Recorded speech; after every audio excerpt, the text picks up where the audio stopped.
Okay, so where am I speaking to you? I'm a New Yorker. It's where I was Okay, born and raised, but I choose to spend, 8 months of the year at our house in Palm Beach, interesting.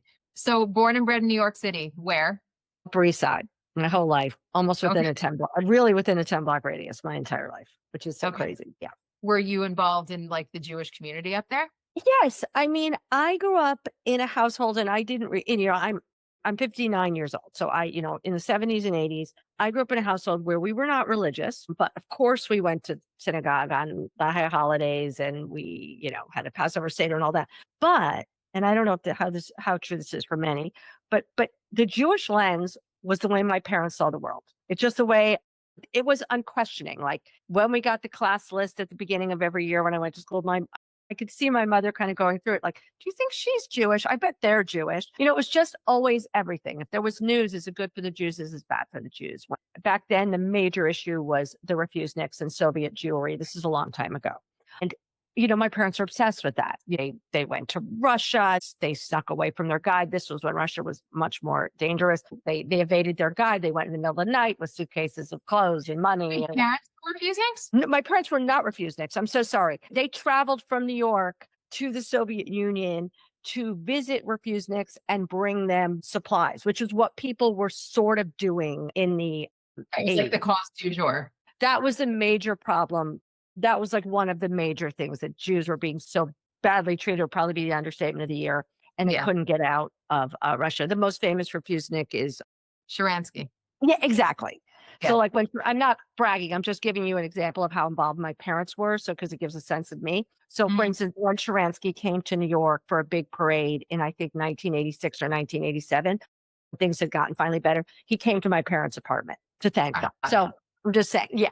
So like, yeah. So I didn't have a awakening on 10. Many things changed for me on 10/7, like they did for so many people, but it wasn't like I discovered that I was Jewish, that Israel mattered, Yeah, yeah, that I grew up, that Israel mattered. I mean, yeah, like Israel was young and poor. We went to Israel more than once in the 70s with my parents. I mean, it was just, I don't know, it's just kind of our thing. yeah. Okay. Yeah.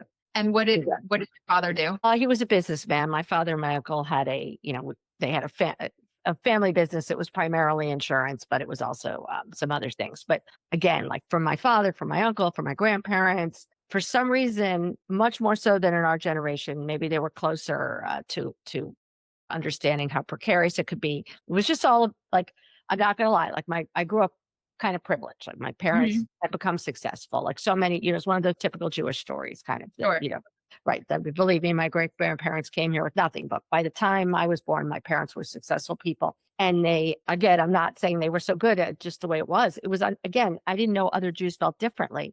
Like if there Mm. was any philanthropy to be done, all their money was being sent to Jewish causes, to Israel, it was just, and Israel needed money. There were wars, there were whatever. So that was just like the water I drank. That was just all I knew in our household.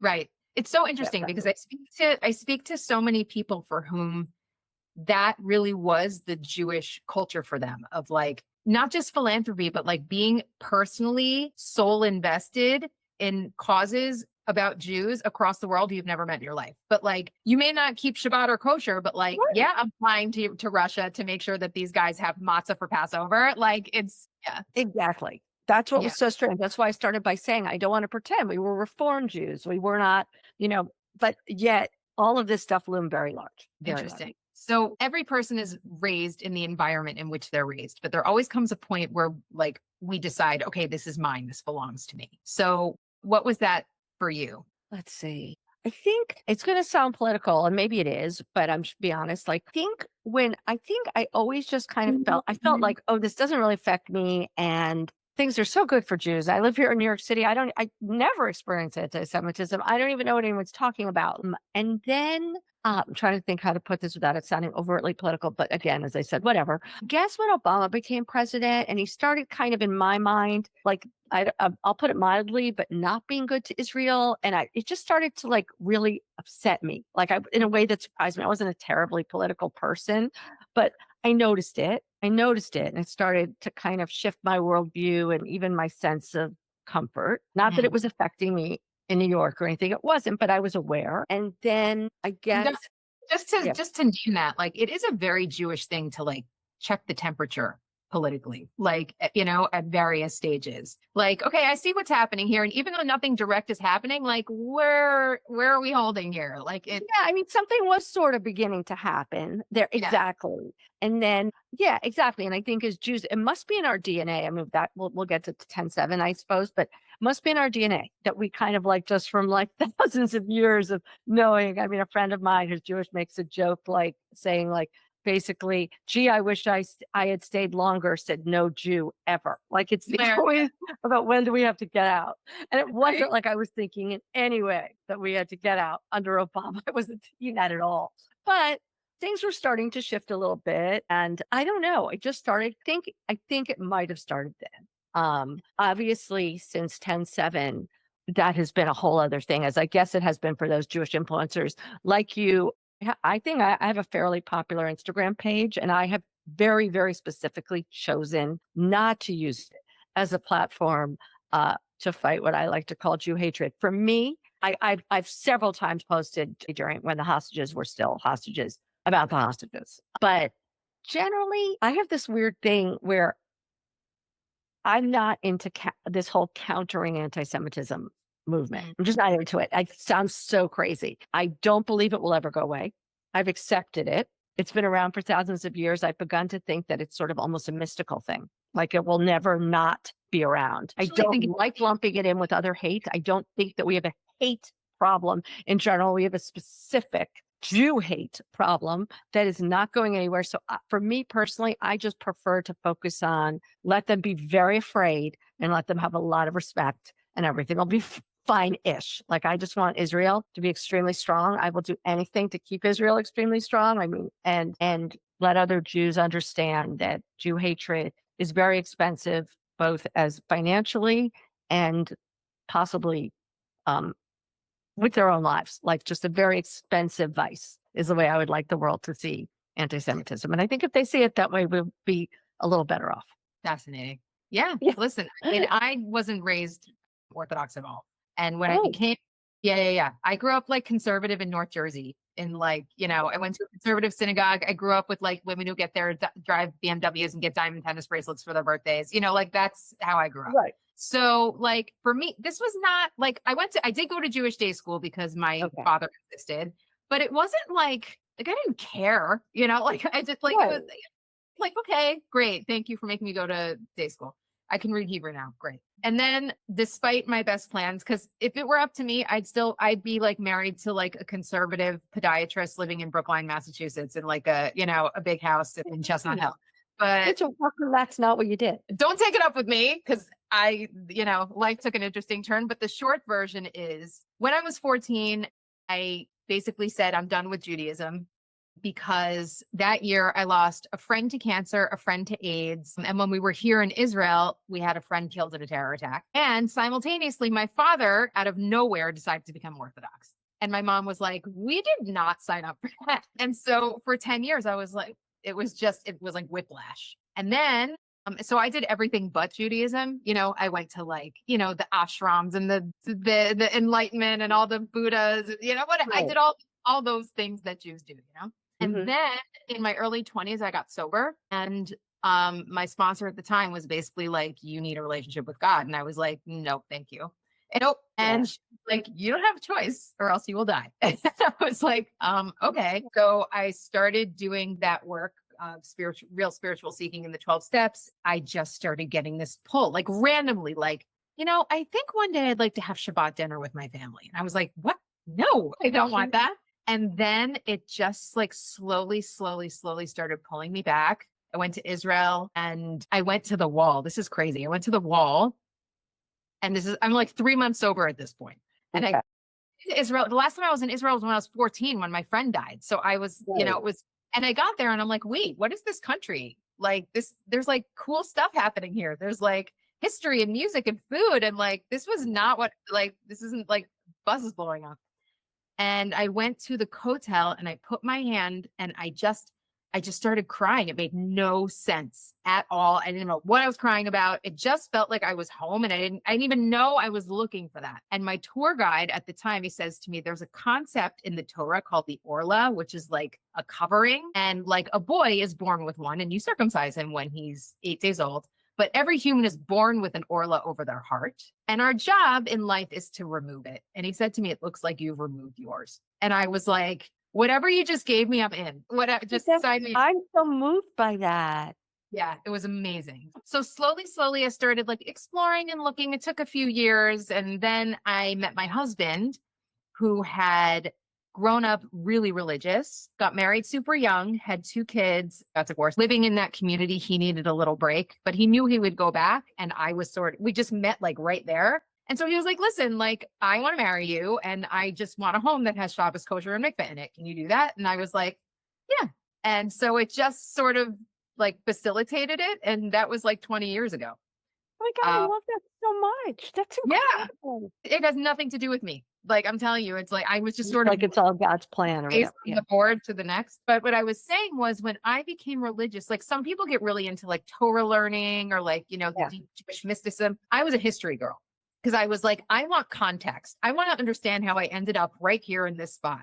And so I went back and really studied like the origins, the historical origins of Judaism and how it worked in all of these different cultures. There's actually a really great series by Rabbi Ken Spiro, and he's a history. He has like a master's or a PhD in like Russian military history or something ridiculous like that. And he did a whole class on like the Jews literally from Abraham to like 1940 or something, 1948. And the one thing that I kept seeing over and over again was the cycle of Jews are expelled. They find a new host culture. They do their thing in the host culture, and the host culture thrives for a while. Then something happens, whether there's a political shift, socioeconomic shift, and they kick out their Jews, right? Yeah. Because the anti-Semitism doesn't go away. You know why? Because it's baked into the existence of Jews, period. That's what I was trying to say at the beginning. Really to say, by virtue of our existence, people are going to hate us because we represent something that people don't want to look at, which is there's a morality and there is a code for living and there is a possibility of a greater plan and a greater being. People don't want to look at that. It makes them very uncomfortable. I mean, it makes Jews uncomfortable. Right. We still too. You're right. For sure. It's incredible. But I guess that's what happened to so many Jews on 10/7. Their cover came off. Is that your thesis? Yeah. And I think it happens I think 10/7 did it for a lot of people simultaneously. But I think, honestly, it's the process of every Jew in their lifetime. And you get to acknowledge whether it happens or not, or you ignore it entirely. Because I know a lot of Jews just opt out and they don't want to look at it, including people in my own immediate family. And I don't judge them because I get it. It's easier. Right. I get it. It's easier. It is easier. Yeah. And that's fine. But the point is, I think the ones who buy in, the ones who are awake, that's why I use the name with that, because they've had that experience and they're willing to acknowledge it and move with it and see where it takes them. Yes, exactly. Yeah. And like for me on 10/7, it was the same thing. I always cared about Israel, like in kind of a distant way. So for me, to be honest, like, Israel, I was like, I cared about Israel. Like I wanted Israel to exist. I would have done anything. I cared, but I didn't feel like I was personally connected to Israel. I had only been there a few times. I don't have family there. It turns out I realized after 10/7, so many Jews do, but I don't have family there or friends there. I mean, not that and so I don't know. I never gave it a lot of thought. And it was so strange because if I compare it, and I do tell it to people, like to like what happened in Ukraine, like when that happened, when Russia went into Ukraine, I felt badly about it. Like everybody, I felt really badly about it. But did I stay up at night over it? Did I cry? I didn't. Like, I'm just, being totally real. It wasn't like, it was like something, oh, that's awful. I was in Paris with my family the weekend of 10/7. And like what you were saying about your childhood, I'm like living my happy, superficial Paris weekend. We were at the Dior show. I was shopping around and I was looking at my phone and I started to get like some initial, you just start seeing some things like Israel war. But I'm like, Israel's always at war. Like, I don't know. Like, what does that mean? And then, I don't know, you probably remember too, I get the chills thinking about it, like little videos started coming through that I was like, wait, is this someone's house? Is there a terrorist? Is this like what?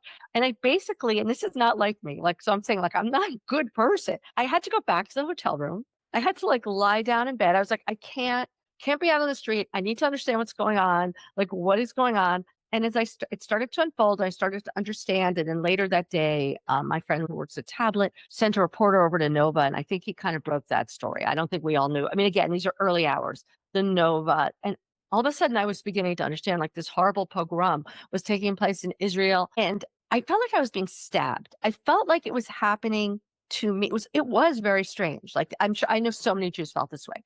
It felt like my family, my children were at that Nova Festival, but they were not. I didn't know anybody. I did not know what I know in Israel, everybody knew. I didn't know anybody that died, but yet it felt like my family was killed on tents. It was like the strange. I know again, it was just the strangest feeling. And ever since then, I spent 2 years kind of every time, still to this day, I think many of us are forever changed by that because that was what happened in our lifetime. Maybe if I'd lived as a New Yorker through World War II, I'd be forever changed by that. But I think that October 7th, a couple days that followed it, and then the way the world reacted and it continues to, like it changed me forever. Like it's the strangest thing how I like if you had asked me if that were possible that I could change like that forever, but it just did. Um, I don't, first of all, I completely lost my sense. I'm trying to think. There's so many different ways. Like, first of all, I became pretty obsessed. Like, I mean, I barely could read a book, watch a movie, do anything other than just consume news about Israel, which again, that would have bored me prior to 10/7. I wasn't that interested in the weeds. Even so much was going on in Israel prior to 10/7, as I know, like all the judicial reform stuff. Yeah, I was interested-ish. And then after 10/7, obsessed with everything going on in Israel, any story I could get, any footage, anything about that day, anything and everything. I was reading that only. I completely lost my sense of well-being as a Jew in the world. Like if you had asked me pre 10/7, do I think there could become a time in the United States where Jews would not feel safe living here? I would have said not in my lifetime. History shows us that probably at some point, but not in my lifetime. I could never say that today. Like, do I think we're not going to be safe here during my lifetime? I'm 59. Probably I think we are, but that's not certain at all anymore. Yeah. If I ever had any doubts about who would care about us who weren't Jews, like all that famous old question of like, would you have hidden anyone during World War II? Well, we now know definitively no, basically. Like, like definitely not. It's actually really funny because one of my best friends on the planet, her name is Alyssa, and she is a blonde-haired, blue-eyed, white bread Omaha girl, like the most un-Jewish person you've ever met. And I went to her house in Massachusetts, and she brought me down to the basement. She's like giving me a tour, and she shows me this little side room. I'm like, this will be good. And she's like, what are you talking about? I'm like, you'll hide us in here. And she's like, come on. I'm like, yeah, ha, ha, ha. And then after 10/7, I was like, I wasn't joking. Right, exactly. Yeah. I think it was just, I'm not being articulate about it, but it was just this like insane wake up call. It made me like, we are particular. We are not meant to be universal. We are not universal. We are our own tribe. We have to look out for ourselves. I knew all this, but it just came into like clear focus in my mind. Again, not everyone might feel this way. And they might even disagree. Jews disagree. But to me, it's like we are meant to be Jewish. We are meant to sort of live amongst them, but not be one of them, of the others. We shouldn't waste our time trying to, I don't even know what the words are because it's beyond assimilate. Like The word I'm thinking of is appease. yeah, exactly. That all I care about is that Israel is strong, that Israel is safe, that the IDF is strong, that we don't pretend anything about who our friends are and aren't, that is so dangerous for us, and that it might be politically incorrect, but I refuse at this. I guess that's it too. I'm done. Again, like some of this I know is political, and I apologize because Jews, so many Jews disagree, and I get that completely. You might disagree. I understand. You're going to excite someone. It's just how it goes. Right. So I'm just saying, like, so for me, I say whatever. It made me much more emboldened. Just say what I think. Like, for instance, people talk about like this would be my response, just to give you who I am. Like, maybe it doesn't make me a good person. People would say, and we've heard it a billion times, the Israel genocide, in my mind, myth, huge myth, libel. I think Israel has been remarkably restrained. It's like I feel the opposite of what the media would report. They're incredibly moral people, much more moral than I am, much more. Like it's interesting. I still relate with so many things that you're saying, like the political incorrectness. And for me, like the lack of apology. Like I didn't even realize how much, even as an Orthodox Jew, I tried to like make myself more palatable, even to like Jews and Yeah. even like people like, I don't want to be too Jewish. I'll be Jewish, like, so that, like, yeah, I keep Shabbat, but like, I won't be weird about it. And I'm not going to try to make you like keep Shabbos or anything. Like, I'm cool. Don't worry. I'm still cool. And after 10/7, I was like, oh, y'all, like, I'm going so Like, hard on the Jew, like, forget it. yeah, exactly. Like, yeah, I know. And I used to feel that way too. And even here in the United States, I've gotten so crazy. And again, as you can tell, I'm not religious, but I don't even want to hear it. I don't want to hear anything. I don't want to hear criticism of the Haredi. I just don't want to hear it. I'm just like, Yeah. I criticize none of them. Like, I Yeah. don't know Israel. I carry water for Israel. Whoever Israel wants to elect, that's who I want them to have. I don't care who it is. Like, I feel like we diaspora Jews, we are so effing lucky. We just live here. We don't sacrifice our spouses and our children. So literally, like, I'm like this, like whatever Israel wants, anything. Like, am I like blindly loyal? Yes. Like maybe I'm out of my mind, but that is, and I also just feel like, why do we need to air our dirty laundry in public? Like no one else does. I am like like insanely like anything. Like I know even in Israel, you guys debate your leaders and all that. Forget how I feel. Forget whether I like him or don't like him. If someone says to me, I support Israel, but of course I hate Bibi Netanyahu, I'm mad.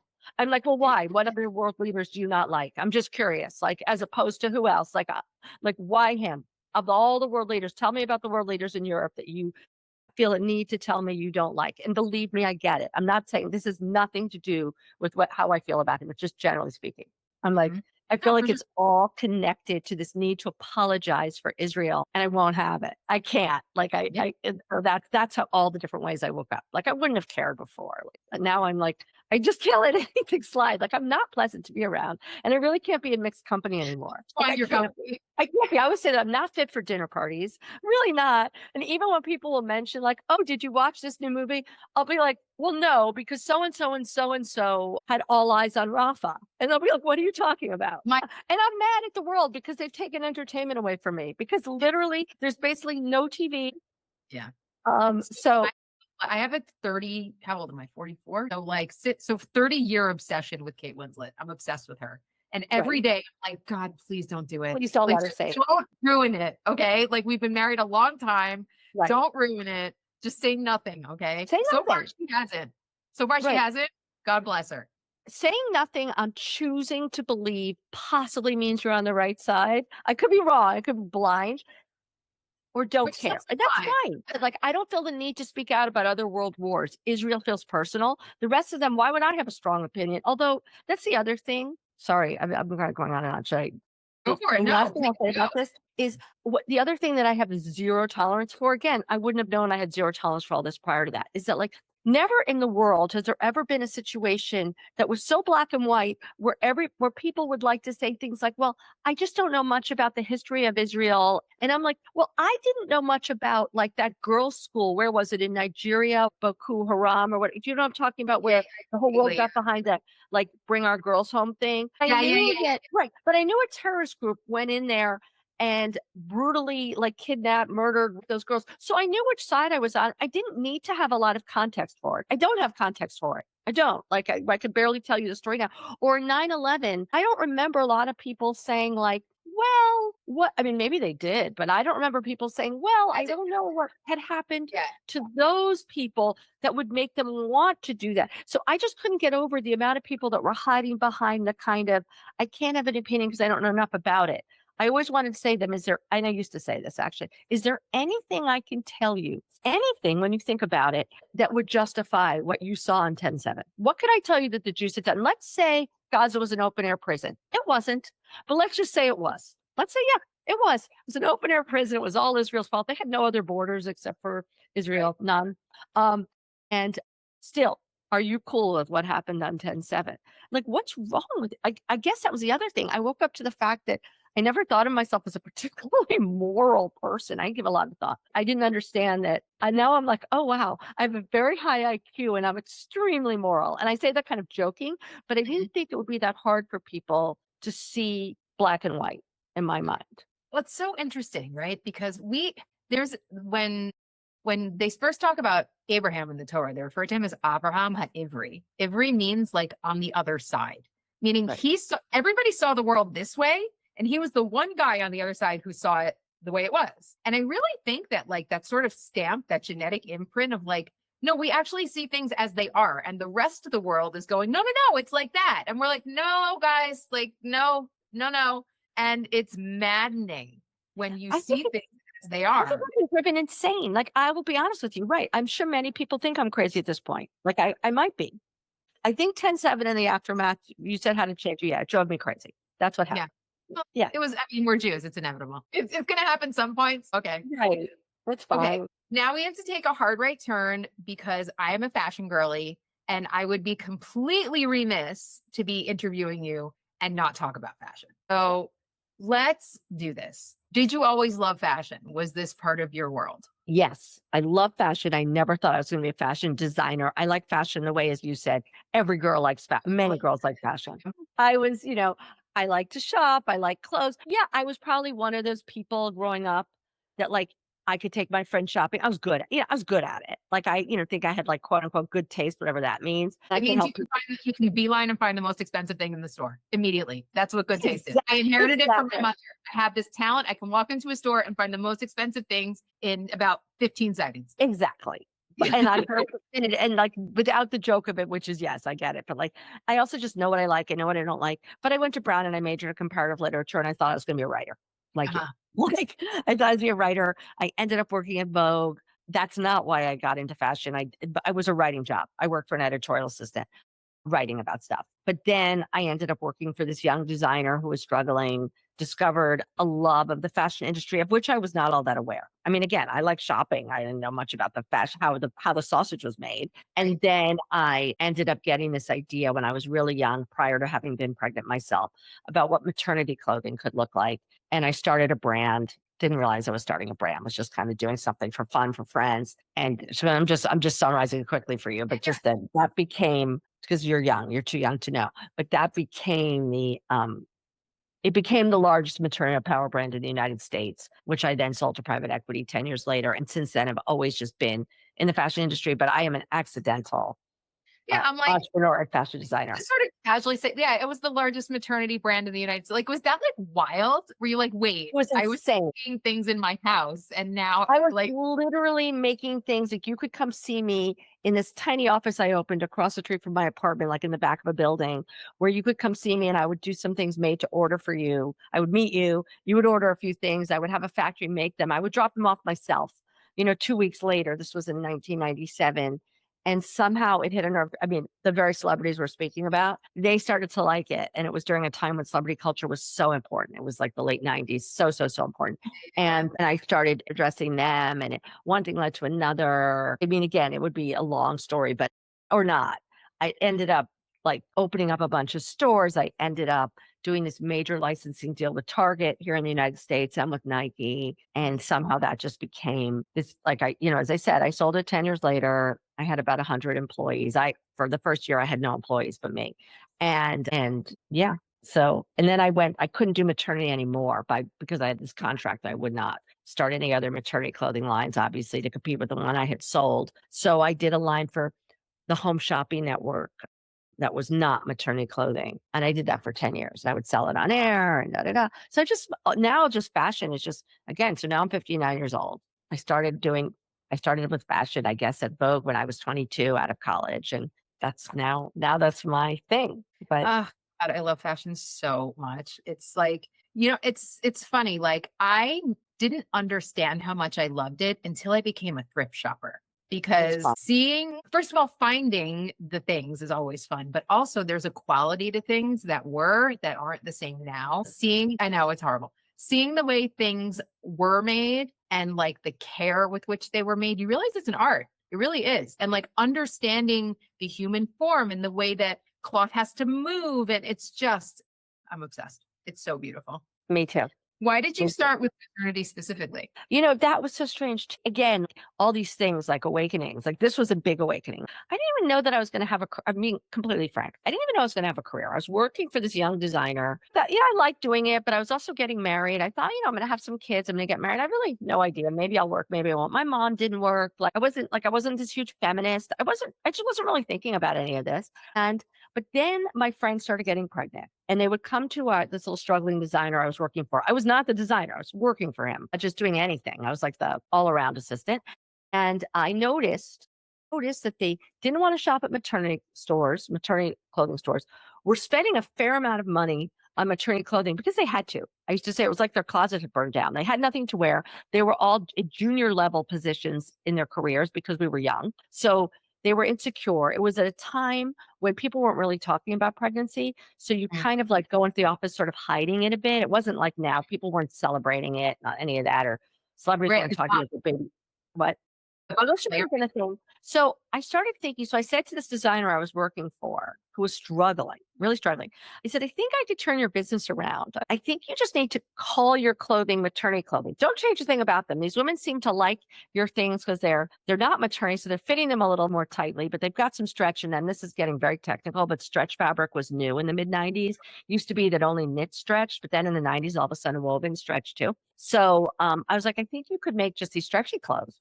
They don't have to be big and oversized. Many of my friends aren't big and oversized, and they don't get big till like their 7th or 8th month. So I think you could just sell a lot of them. He was basically like, "Are you smoking crack?" It was such an unattractive, unsexy business at the time. But it Wow. was like I couldn't get out of my head. I was waking up in the middle of the night thinking about what I might design if I was making maternity clothing. Like it was out of nowhere. It was almost like a spiritual moment. Yes. So I went to one day and I was just like, you know what? I think if you don't want to do this, that I have to do it. He was kind of like, okay, good luck. And I just kind of figured it out. Again, this would be a longer thing, but I went to some factories. I lived in New York City, figured it out, designed a few things really crudely. I'm not a designer, like brought them garments in my home and said, if we made this just a little bigger and instead of black, could you make it navy? And instead of no sleeve, could we add this sleeve? Da da da. I made a few pieces. I called a few friends who were pregnant, said, will you come look at these? Nobody thought it was a good idea. Nobody ever thinks anything new is a good idea. But they were like, sure, we'll order some. And I don't know, before I knew it, it was like I was swamped with making things for people. And I got, one thing led to another, like in the most insane way. I But mean, sorry, go on. Yeah. no, no, please, please, please, please. All I was going to say is I think the thing that really made a difference was I knew back then how important celebrities were, that whatever they wore on the red carpet, everybody wanted to wear. And I knew that nobody, they weren't even going to the red carpet when they were pregnant. They would just, you can't remember this, but they would literally, we would just find out later that they had a baby, but they weren't celebrating those 9 months. Those were not talked about. So I thought, what if I could dress some of these pregnant celebrities? So I started reaching out, which wasn't that easy because it was really pre-internet, but you could kind of get to their assistants or their managers. And I would just offer to send them clothing because I'd heard they were pregnant. And everybody said yes because they had no other option. So it didn't matter how famous they were. So that was the thing. I had this moment. It caught up later where other people jumped into the business, but I could dress the most A-list celebrity. I could dress the woman that was going to win. I dressed Kate Winslet just to give you someone that you love. Like it didn't matter who it was. Like at the time, Cindy Crawford was the biggest model in the world. I dressed her for those 9 months. And she would talk about it every time she was on Good Morning America and the Today Show. And all this stuff used to matter a lot. So all that stuff started to happen. And that just made it go absolutely crazy. So for a long time, I liked celebrities until I started to hate them. I appreciated them. Cindy has spoken out in favor of. I saw that. Yeah. She's on our side. She's married to somebody Jewish. She's on our side.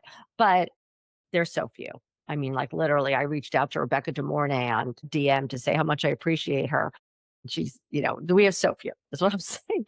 But anyway, that's my business story. And I don't know how. I feel like maybe that was God. Like I don't understand it. Like if you had asked me a few years prior, would I ever be designing anything, not to mention maternity clothing, I would have been like, what are you talking about?